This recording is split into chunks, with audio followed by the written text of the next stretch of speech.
Coming up in the LCS Preview Show, we crush the Super Week highlights, count down the top 5 plays, and reveal the players that will go beast for your fantasy team.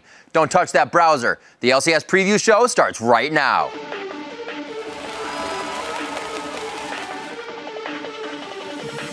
That's a kill for Shifter in his first game on Dignitas, and they're going to start.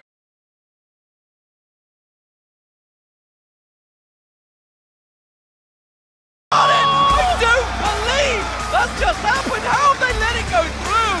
Can you believe it? Complexity gonna take down Cloud9 on day 3. Unbelievable, Rib.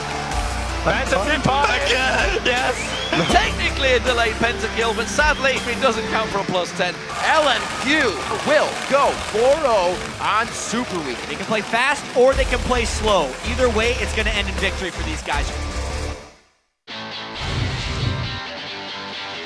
What's up, everyone? Welcome to your one-stop for everything LCS heading into Week 2 of the Summer Split. I'm Remy Kavizin III, and I'll be your master of ceremony for today's LCS Remix. And I'm Joshua Jatt Leisman, and I'll be breaking down the fantasy picks that will have your team walking away from Week 2 with a win.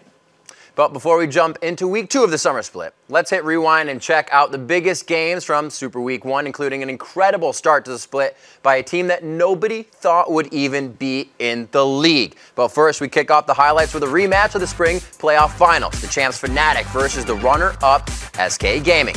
And it looked like Fnatic came out swinging after that disappointing showing at All-Stars, picking up the first couple kills of the game on SK and looking strong. Yeah, they give Jezus a pretty hard time here in the early game. Second time going down there. And SK was kind of on the hunt for a kill here. Yeah, I mean, they're already down 5-0, but it's the SK team play catching Fnatic out of position that eventually gave them enough edges to just take the game. After that, it was really all up to them. SK stopping things like this. So as hatching a ward pretty much. Didn't even know he was sitting on it, but SK took advantage of situations like that to take the victory. Yeah, SK really surprised people coming out on Fnatic because it looked like they were losing almost the whole game. And now we see SK versus Gambit at 0-1. All eyes were on Gambit's new mid laner. He had huge shoes to fill here. Yeah, and Nick didn't necessarily have the best week, but this game in particular, Gambit looked very strong. 15,000 gold up at 32 minutes, but would this be another SK macro game comeback? Well, they win a major team fight going 3-0 here, but was it going to be enough? Gambit really wanted to win on Super Week, and they were able to squeak it out on that situation. Yeah, this final push being able to pick up just enough people on the SK team, and the minions were just also too much for SK to take on. Great intervention there by Nick. Very great play. Gambit finding a win they really needed for momentum coming into the Summer Split. Copenhagen Wolves now a highlight versus Millennium, who was 2-0, the LCS debut for Airwax and Woola. Yeah, and this game was a bloodbath. So many team fights, 15 minutes here, right at the Dragon, everybody just died. A lot of good things coming in here for Millennium. Like we said, one of the best weeks, and it's just like you couldn't get away from them. Yeah, this is probably the turn fight. Airwalks right there, gets a great initiation with Eve. And you can see the Copenhagen Wolves with their pickups, Woolite and Airwalks. They do have potential being able to take down Millennium, who many thought would be an easy game, but actually, since they had such a good week, this was a huge win for Copenhagen Wolves. Huge win, a very strong performance there by the new CW. Next highlight is Alliance versus Fnatic. Alliance would pick up the win during this game, but it was Fnatic looking to grab it. Yeah, Pekka gets all shook up there because he had been ganked previously to burn Flash, and then he stuck around, not accounting for Eve's Flash. Beautiful hook from Nif's Thresh there allows Alliance to snowball their lead. Here they pick up 3-1, Jad. It was almost insurmountable. We've seen this story so many times. Fnatic getting caught in team fights by better team fighting teams. That's what Alliance did right there. The next highlight, a 2-1 Millennium versus a 1-2 Gambit. Millennium looking to finish this week 3-1 versus that struggling Gambit. Yeah, and this was not Nick's day. Kerp and Cottonex camped him over and over again on Syndra, and Kerp could not be contained in this game. A lot of people have been singing that Cottonex praise too, Jab. 32 minutes in here, Kerp instantly deleting Diamond again. When you have plays like that and a 10-0 for LeBlanc, how can you not win the game? Yeah, Kerp was on fire this week. Top fantasy player. Yeah, Super Hot Crew versus SK. Our next highlight to take a look at. This is We Will Failur's debut. Yeah, and he gets some revenge there on N-Rated. N-Rated looking a little weak in that game, but SK, they do hold the team strategy. So many close games, they always seem to come out on top. 47 minutes as this one went for the long haul. An extremely risky Baron. Super Hot Crew failed to stop the Baron attempt, and that's all SK needed to win that with the victory. And with that, SK is now tied with Alliance and Millennium after week 1 for the #1 spot in the EU LCS. Yeah. A lot of different standings. A lot of Strange close standings, games for SK. They could have probably been 4-0 or 1-3 if a few things went differently. Yep, and after 16 games of the European Awesome, the LCS table sets up like this. Alliance, Millennium, and SK Gaming are all sitting at the head of the table, locked up at 3-1. Even though they are all tied, Alliance is listed first because they start with an A. Just another example of Froggen's next-level strategy when putting his super team together. Rounding out this palindromic table are Fnatic and the Crew at 2-2 with the Wolves, Gambit, and Roccat on the bottom looking up. Now to help us sort through what this all means is the fastest flash in the West, Trevor Quickshot Henry. Well, you better believe it, but that's the fastest flash on EU West. Let's get the show on the road, Riv. All right, Quickshot. Last week you said Alliance was the hungriest team in Europe and that they would win the summer split. Would you like to change your prediction? Oh, definitely not. I'm super happy to stick with my prediction of Alliance taking the top spot. And looking back at the week 1 set of games, there's already a massive improvement over the spring split performance for Alliance. They seem to be gelling as a single unit. Their team play is solid. Plus, Tabs and Nif, they really came out swinging. They destroyed absolutely everyone. One thing I also want to highlight is how refreshing it was to see Froggen focusing on that supportive mid laner like Lulu and forcing the rest of his team to step up and work as a unit if they want to win games. Now, we can't ignore the fact that they did drop a game to the super hot Crew. You simply can't ignore that, but they did take down Fnatic, Gambit, and the Copenhagen Wolves on their way to a 3-1 week. In general, I just feel like Alliance were working together well. They seem to make smarter decisions regarding positional play as well as objective-based play. And we'll have to see if they can avoid the pitfalls they made in the spring splits. Can they keep up that level of performance for multiple weeks back-to-back? Well, we'll have to see. Another team that lived up to the pre-split expectations in week 1 was SK Gaming. Not only did they get revenge for their spring playoff loss to Fnatic, but they had some big individual performances as well. After how well SK finished the spring split, I think it was good to see that they hadn't lost their team play or the way that they won games. But they did drop a game, a very close game to Gambit, and that single loss is all that marks their record. They took down Fnatic, the Super Hot Crew, and they absolutely destroyed the Copenhagen Wolves. But it's a mixed bag because it was frustrating to see SK make the same mistakes and the same errors that have plagued them in the spring split. They struggled during the early stage of the games, in specifically the laning phase. They often fall behind and they have to play from behind in the mid game. It's something that I think SK really needs to work on if they want to aim for another top of the table finish and a trip to the World Championships. In terms of individual play, Jesus really shone last week. He compiled the second highest total kills in Europe at 26. His Kayle play with that Runan's Hurricane was very strong, and he went on the record to say how much he enjoys the build. He used to actually be an AD carry, for those of you that may not know. But it wasn't only Jez's. Candypan and Rated, they had very strong showings. Steady Freddy, he just delivered like he always does. And as a team, they're just looking great. Well, no one is surprised to see Alliance or SK Gaming at the top of the table. Millennium is a bit of a shock, however. Led by Week 1 MVP Kurt, Millennium racked up as many wins during the Super Week as they did through the first 4 weeks of the spring split. What do you have to say was the secret to their Week 1 success? Well, it's a massive surprise, first of all, and I don't think there is a secret.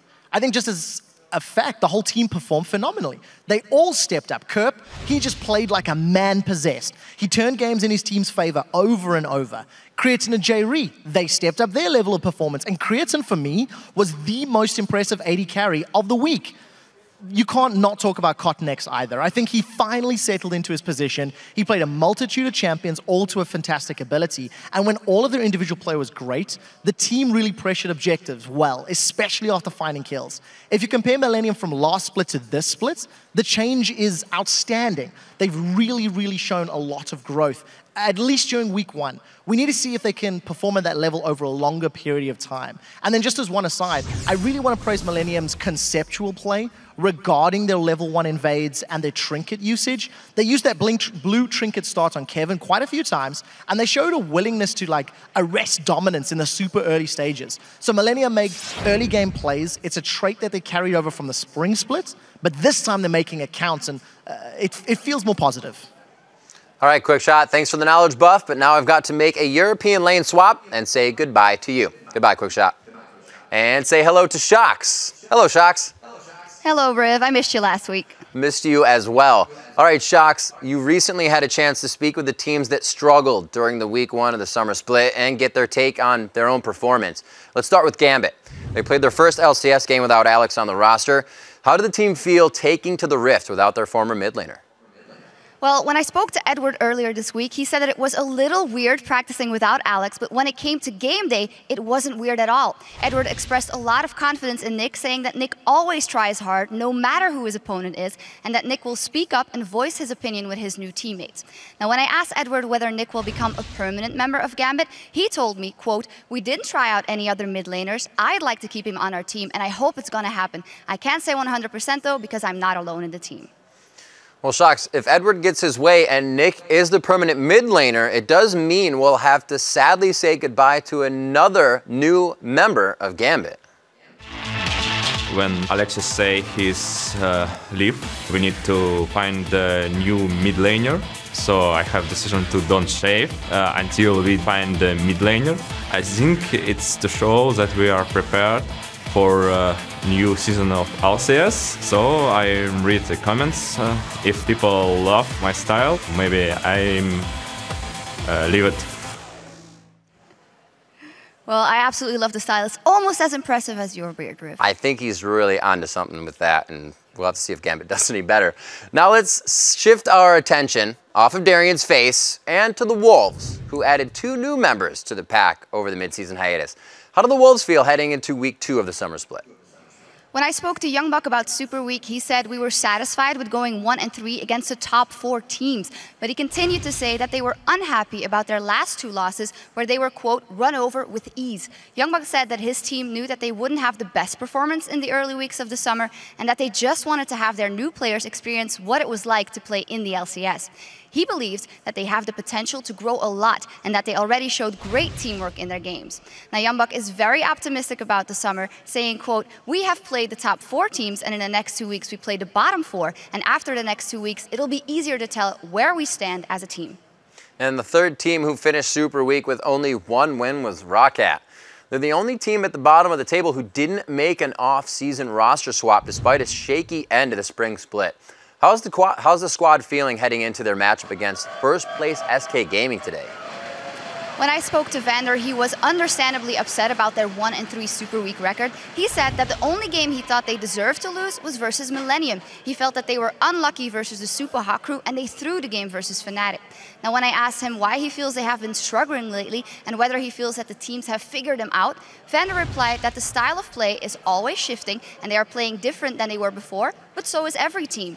Vander said that he thinks that every team struggled during Super Week, that it's just the beginning of the season. They lost some close games and that, quote, "We know we have to work hard, but there's no reason to worry yet." All right, Shocks, thanks for the insider information. Have a great week 2, and we'll see you back here before week 3. See you next week.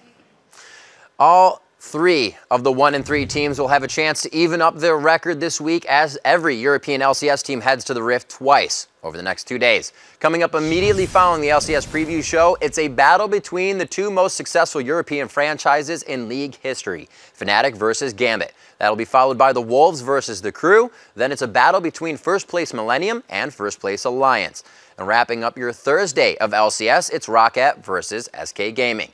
Then coming up on Friday, it's another battle between first place teams as Alliance takes on SK Gaming, with Gambit and the Crew finishing up week 2 in the EU. Now, if you're thinking about your fantasy team while I was running down the schedule and wondering, should I swap out FLICKR for Selfie this week? Wonder no more, because Jat is literally standing by with the fantasy knowledge that will help you dominate your league in week 2. And LCS Fantasy has been a ton of fun so far, and we're only a week in. So let's take a look at actually some of the biggest beasts from the Super Week we just saw. All of LMQ did well, but particularly Xiao Zhao. He had 109.5 points, even though he was projected for 72. We also need to be able to talk about the leader in points for the week, Kerp, on Millennium, who most people actually probably had on their bench. So don't feel bad if you didn't start him. And finally, we've got Shifter. He got a pentakill in his first game, 50 points in his first game, and 100 for the week. And those guys stepped up big, but now we got to talk about guys in the next week, or in this week, who kind of fell below and were a bit of duds. Diamond, in particular, was probably the first or second jungler most people took, and he had 30 points, which is really unfortunate. Soaz as well, one of the best top laners in the league projected-wise, 36. And Meteos, even though 57.5 points isn't terrible in just looking at the point total, but considering he was the first overall pick in a lot of leagues, it's a big disappointment for these guys. Another thing I want to focus on, though, is the sleeper picks. And I want to focus on these guys because they were probably available in most leagues, and you might be able to scoop them up quickly before the rosters get locked in when the games start. Selfie in particular. He has a much easier schedule this week, which could lead to some big points. He plays against Nick and Coutard. Mimer as well, a tremendously strong player who had a weak week 1, but could have a very strong week 2 against Darren and Youngbuck. And then we have to talk about the solo laners at Evil Geniuses. They went 0-4 last week against some very tough competition, but almost everyone who played against Complexity last week had good games. And half of their games, since there's only 2 this week, are against Complexity. And when EG does well, their solo laners thrive. So definitely throw those guys in if you have a weak starter in that position. Don't go benching Bjergsen for Pobelter, but if you have someone else in there, it might be worth it.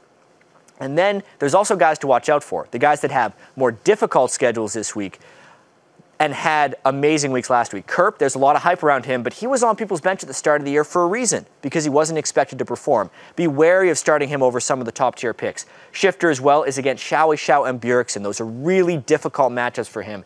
And then LMQ as a team. I know it's easy to jump on the LMQ fantasy hype train because they had such an amazing week 1, but their schedule gets much tougher this week. Dignitas and Cloud9 are not teams that typically give up good fantasy numbers to opponents, so keep all that in mind when you're locking in your roster in the next 20 minutes. And also remember, if you don't have a roster and you missed out on week 1, don't worry. You still have time to sign up for a fantasy league. Just head over to fantasy.lolesports.com, follow the instructions, and set up your league. But for now, let's send it over to Riv for an LCS mic check.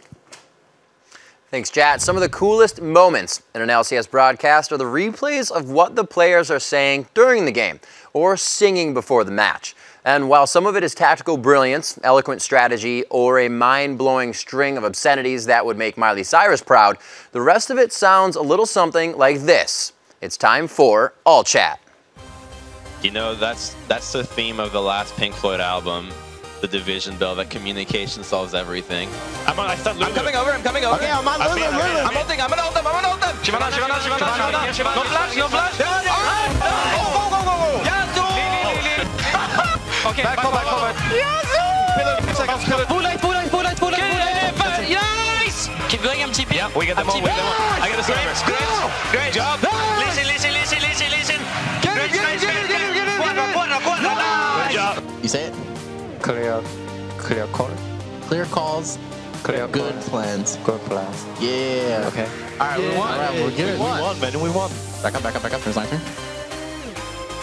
Oh my god, we're so good at this game. Come here. I'm coming for smite. Kevin, 6-0. Stop. Fuck. Nice. Would you believe that? I said I was coming for smite, dude. Fuck. I don't give a fuck. Holy shit. Oh my. So bad. You saw the ult like 15 years before. Don't kill him, man. My points. Don't. My points. Fantasy points, dude. Don't. I can't catch him. Don't. Fantasy points. I can't. Yes. No. There we go. Give the penta. Give me your fantasy stats. Wait, get it. Yes! That dude was a beast on Thresh yesterday. All my troubles seem so far away, but now I need something place to stay. It's always fantastic to know that players share the same moments of, mess-ups and yelling and also forgetting the lines of a song. But beyond that, we love it when you guys watch us live. It makes getting up 12 hours before Cutie Pie rolls out of bed and starts braiding his luscious locks all worth it. But in case you or your friends do miss our live performance, you can now check us out on lolesports.com. We've got our own tab at the top between leagues and tickets, which means you're now just one click away from all the highlights, fantasy tips, and comedy that's too risque for the LCS broadcast. You never know what surprises we have in store. Just ask Shifter or Afrolift. Now let's turn our attention back to the Rift and relive the biggest moments from week 1 of the North American LCS Summer Split. We're going to be kicking it off with a rematch of the Spring Tournament Finals, Cloud9 versus Team Solo Mid highlight here. Cloud9 having the shot caller back, and Amazing and Glebe looking to make an impact. And honestly, Riv, this was a pretty slow game, and Cloud9 controlled it throughout, most notably at this Dragon fight. And afterwards, TSM could not really recover in any way, shape, or form. No, Cloud9 was able to really just handle these fights as usual, and the start of the split looked to be normal. Yeah, everyone was thinking Cloud9 is doing great, and the roster changes from TSM, still the jury was out because you don't expect them to beat Cloud9. Nope, LMQ versus Evil Geniuses. Everybody trying to figure out how LMQ would do in the LCS. And early on, EG had a pretty good plan. Wait for LMQ to get aggressive and then punish. They catch No Name trying to invade Snoopy. And aggressive, I think, is the key word for LMQ, because even if things like that don't work, you see two members going down, they keep putting the pedal to the metal. And that's exactly what LMQ decided to do. They found fight after fight. Specifically, there's a big one in the mid lane where they turn the tides. An amazing three-person Solar Flare coming from Moore. Usually he's the bait for the team, but he'll get the initiation sometimes as well. Yeah, oh no, I hooked a minion, what do I do? And then he just jumps to a minion and dies. But at the end of the day, LMQ's bottom lane still crushes, and Vasily still gets a bunch of kills, as he does in this fight. Despite a poor start there for LMQ, they do go on to pick up their first win in the LCS, and they clean up everything in these fights before they move on. Taking their victory walk on. Our next highlight is going to be coming from Complexity versus Dignitas. This is Complexity's debut in the LCS and Dig's first game with Shifter, Zion. Yeah, and right off the bat, even though Shifter was getting beaten in CS, he definitely comes out on top in kills, killing Prawley over and over with the help of that guy, Crumbs. Picking up a triple kill after this one. Dignitas' coverage, map control, were second to none on this one. It allows Shifter to do things like this, just roam around for fun. He was doing pretty well in this game, 10 kills after this Baron fight. I wonder if he's going to get any more. Possibly being gifted the pentakill in the end of the game. You can hear the team, we just heard in the audio all chat, give it to him, get it, and he does get it. The first one on the first day. Such a great start for Dignitas. And honestly, Broken Chard was just trying to defend the Nexus, right? That's what I would have said. CLG versus LMQ up next, a highly anticipated match with their new top laner Seraph against the hyped LMQ. This game was absolutely crazy. It all started in craziness with this really well executed turret dive. Seraph was looking very good in his first game for CLG here. Very bold things coming from CLG, but they will never give an inch early. Xiao Zhao picking up a triple kill here as CLG tries to push the lead a little too much. Yeah, I mean, a 2v5 at the Baron pit, no one really expected him to do that, but CLG tried a very early Baron, and the solo laners of LMQ are very good. They shut him down. Something like that's hard to come back from. That's a second victory for LMQ, 2-0 on the day after that. Next up is Dignitas versus Cloud9. Crumbs and Zion with the thumbs up as they go into this game hard. Yeah, and Cloud9 described it as a blind spot later. That spot where Hyde just got caught by Crumbs happened again and again, and it really allowed Dignitas to take big-time control over this game. And just look at that, 27.5 minutes in Cloud9's base, almost unheard of. But Dignitas makes it happen, and they take down the Nexus along with it. Yeah, those roster moves are looking fantastic for Dignitas. Crumbs is very happy to have new solo laners on both sides of him. LMQ versus Curse now coming in. LMQ 3-0 versus the 0-2 Curse. And Xiao and No Name do not let up. Really good jungle mid synergy at the start of this game. It was a little slower than the other LMQ games, but in this one, they really had their patience tested.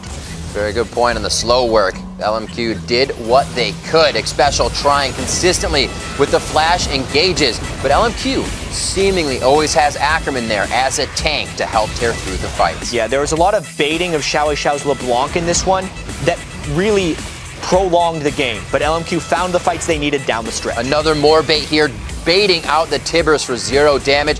Vasily to pick up the kill, and LMQ really just winning a chaotic fight versus Curse to take the win. Yeah, they'd grown a pretty big lead throughout that game, and another tough loss for Curse. They always stuck around in these games before falling. Next up, Cloud9 versus Complexity. On the matchup, it was a battle of the Stash versus the Beard when these two teams went head-to-head. Yeah, but really, it was the counter gank in the bottom lane that got this one started. Cloud9 was down summoners at the start of this one, and it gave a big edge to Complexity's squad. People said Robert X. Lee has and always will be a nice and good AD carry, and he shows it by carrying this snowball throughout the game here. Yeah, a BF sword at 4 minutes after picking up a triple kill and double buffs. If you don't do well with that lead, you're not an LCS AD carry. 35 minutes in, Cloud9 feeling the pressure on the day in Complexity. able to pick up a win nobody thought they would be able to come close to. I mean, this was the craziest game, Riv. It seemed like Cloud9 was pushed into their base, and Complexity would win the team fight after team fight to come up with a shocking victory. 2 Nexus turrets down on the side of Complexity, but they persevere and finally take down Cloud9's Nexus. They don't even know how to react after this one. Look at Prawley in the back. He's just lost in his own joy right there. Complexity's first win in the LCS is an upset against NA's most consistently dominant team, Cloud9, which leaves the entire split open for anything to happen. It is wide open this year. LMQ at 4-0, maybe they're going to take it home, but there's a lot to see because they got a tough schedule coming up. That's right. After week 1 of the North American LCS action, the standings might look a little strange. But remember what Loud Sauce said. Life is a series of natural and spontaneous changes. Don't resist them. That only creates sorrow. Let reality be reality. Let things flow naturally forward in whatever way they like. Or, what Taylor Swift said, this is a new beginning and things will change. It's like 2 peas in a pod. Whichever one you want to listen to. Right. LMQ is sitting at 4-0 after completing the 8th perfect Super Week in the North American LCS history. Yeah, Dignitas and Team Solomid are 1 game off the pace, while the defending champs are tied for 4th with Counter Logic Gaming. Bringing up the bottom half of the standings as well, it's Curse and Complexity, and then Evil Geniuses compiled the 5th anti-perfect Super Week since the launch of the NALCS. And that's got to smart for EG. And now for the Fantasy Geniuses, who started as many players from LMQ as they could on their team, they're feeling pretty smart themselves. That's because the team that destroyed the Challenger Series proved that they could do it on the pro level too. After weeks of discussion on where that the team was made in China would end up in the North American LCS, they ended week 1 on top. They led the league in kills, assists, KDA, gold per minute, and the number of fantasy teams they carried to victory. While the entire team was OP, the 2 players who stood out the most were their AD carry Vasily and the week 1 MVP mid laner, Xiao. Yeah, and I'm just going to start with Vasily. He got the most love from the LCS pros before the summer split started, and I think it's fair to say that he exceeded expectations. He led North America in kills with 28, which was almost double Sneaky and Double 15, who were the next closest AD carries. He also went 9-0-6 in his first game with 329 CS, 15.8k gold, in a 34-minute win over EG. And statistically, that's the best rookie game by any player in LCS history. But for how well Vasily did, it was actually his teammate Xiao Zhao who was the MVP of the week. That guy just makes play after play. Xiao Zhao was 1st in gold per minute, 2nd in CS, 4th in kills, and 5th in KDA for week 1, despite never playing in the LCS before. And with all these accolades, it was a very impressive week 1 for Xiao Zhao and LMQ. Week 2 will be the true litmus test of just how good this team is. We hit on it when we were talking about fantasy, but LMQ's schedule gets a little more difficult this week. They play Dignitas and Cloud9. And while LMQ did go 4-0, they struggled a bit at times. They had very close games against CLG, but their aggression and precise team fights were enough to make up for some of their miscues. These guys really know how to fight as a team as well. Moore leads the league in assists, while No Name is 3rd, Ackerman is 5th, and Xiao Zhao is 7th. But this week will be their toughest fight yet. And afterwards, we'll know if LMQ is kind of the next Cloud9, or if they're more like Roccat, a hot start before they fall back to earth. But speaking of hot starts, no one in LCS history has gotten off to a hotter start with a new team than Dignitas' Shifter. His Dignitas debut was the stuff of legends, as Shifter the God went 15-0-4, including his first professional penta, only the 8th penta achieved in the 814 LCS games that have been played so far. Overall, during week 1 of the NALCS, Shifter was 2nd in kills, 3rd in kill participation, 5th in gold per minute, and 1st in KDA with a divine ratio of 21.5. We talked about what a good supporting cast could do for Shifter, but what Shifter did for Dignitas during week 1 was even more impressive. And honestly, Dignitas hasn't looked this good since their 10-game winning streak during the first couple weeks of last year's spring split. But since that 10-game winning streak, Dignitas has went 37-46, including playoff games. Now, it wasn't just Shifter who stepped up for his new team. Zion jacked up EG in their 2nd win of the week, but even Shifter actually couldn't carry Dignitas past a struggling Curse team in their final game of Super Week, which does raise some red flags, especially since this week, Dignitas plays LMQ and Team Solomid, a team they failed to beat even once during the spring split. And while Kiwi and Cutie Pie were able to make some sweet music together, it didn't really translate into many kills. Cutie only has 9 kills, which is tied for the least in the league for AD carry.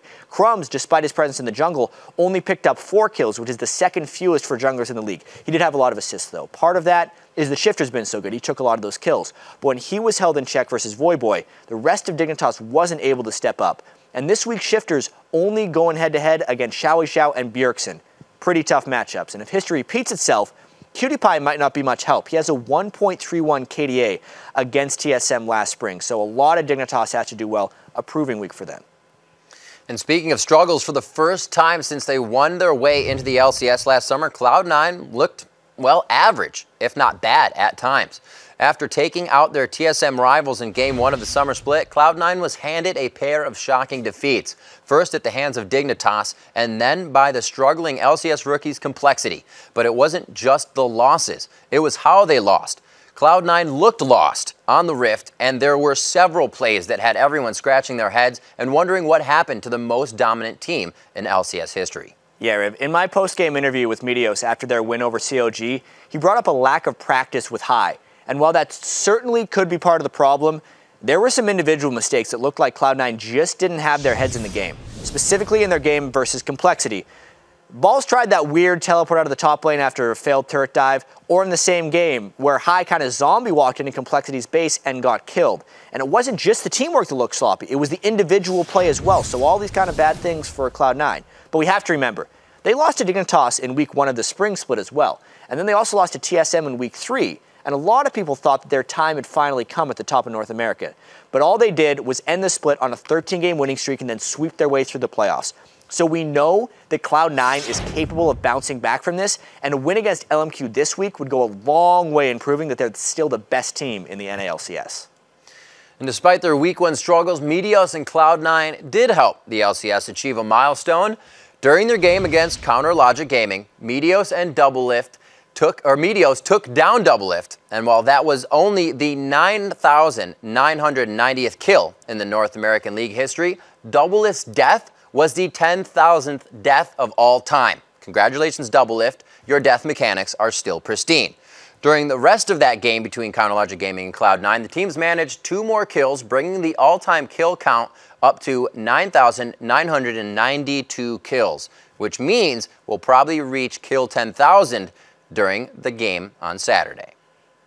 That matchup just happens to feature Doublelift once again as longtime rivals Counter Logic Gaming and Team Solo Mid take to the Rift at noon on Saturday. If Doublelift can get the 10,000th kill to go along with the 10,000th death, people might finally start to believe him that he's good at this game. I mean, those are 2 pretty pristine marks to hold. Then, of course, on Sunday, the standings keep going. It's the heavyweight fight featuring Cloud9 and LMQ with the battle between Dignitas and Team Solo Mid closing out the week 2 of the LCS. This should be an incredible week. And speaking of incredible, no LCS Preview Show would be complete without a countdown of the top 5 incredible plays, or as Shifter now gets to call them, the Penta. Let's roll it. At number 5, a mistimed Q takes Yankos for an unfortunate lantern ride. He's going to go towards Sansa. There's a lot of damage coming out. There's the lantern. Oh, Yankos followed him through. The hook comes in as well. And Yankos goes down to the Colin. Wow. Mistimed follow through there on the Q. Creaton picking it exactly the right time. Coming in at number 4, Dexter shows off what a well-timed Q can do. Very low, the Q lands from Lee Sin. They don't chase down. He does go in. Big damage. Picks him back in the shutdown. He lands the Q, so Dexter's like, oh my god, I landed the Q. He needs to go over, safeguard to the ward, then just in time to take his second activation. What a ridiculous play from Dexter there. At number 3, Kerp throws everything but the kitchen sink at Overpower. Definite improvement, but of course, over a lot more games. Wow. Overpower here, gonna go down. Kerp throwing everything at him. Ignite it will be that finishes things off. At number 2, Shifter's Dignitas debut ends with the Penta. Texas turret will go down to Zion Spartan 5 vs 5. The last fight for Complexity. Can they make it happen? Westrice in the front, but he's going to explode. Double kill there for Shifter. Explosion, triple kill. Broken Shard stuck inside the base. Everyone going down except the Lee Sin. Quadra kill for Shifter. Will they give it to him? Penta kill for Shifter in his first game on Dignitas. They're going to start their series out 1-0. And your number 1 play this week comes courtesy of Doublelift and his Vayne mechanics. And you can tell Doublelift wants to make something happen. This is what people know and love about CLG, though. There we go. Double's trying for it. He does land the stun, puts the ward down, and gets the kill. Classic CLG mashing up against classic Cloud9. Doublelift goes for the solo kill and gets it. Great games, great kills, another week to get some more. And with that, we've reached the end of our time together, but don't despair. Week 2 of the European LCS will be kicking off in just about a minute. But first, sit back, relax, and enjoy the last hit.